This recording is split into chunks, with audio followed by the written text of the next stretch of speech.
What's happening this Sunday in Bolivia is absolutely crucial, not only for the country, but for the whole of the Americas.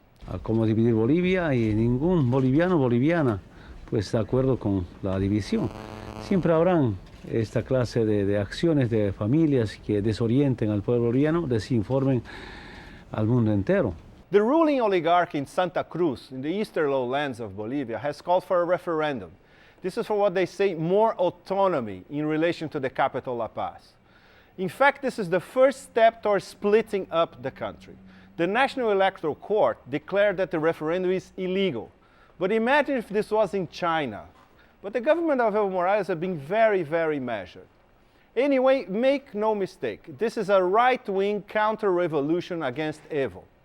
David Choquehuanca, his Minister of Foreign Relations, said this is, I quote, a true conspiracy against a democratically elected government.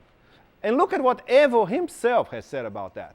Respeta las normas, respeta la Constitución, respeta la unidad del país. Quiero que diga algo.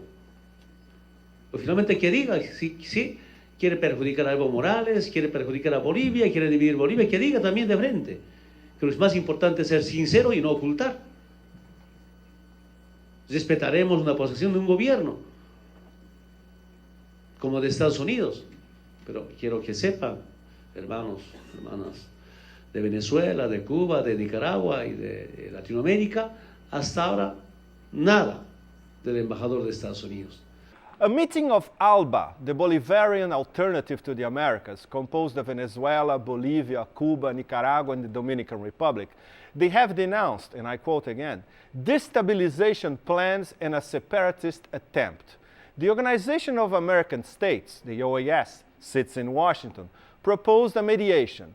But the rich landlords, or dogs of war, I would say, in Santa Cruz, are not listening. And why not? Because, among other things, they are all involved in big agribusiness. They are fighting a war against the government because of restrictions on their exports.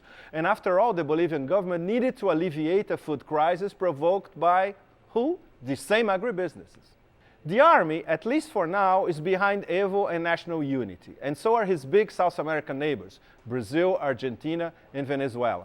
What Evo's government is doing in Bolivia, and it's being followed all over the world with enormous interest, is no less than, I quote themselves, a democratic and cultural revolution. They have nationalized gas, they have called for a constituent assembly to refound the country, they have invested in social programs, and the major taboo, they have transferred hundreds of thousands of hectares of land from big landowners to poor campesinos, the peasants.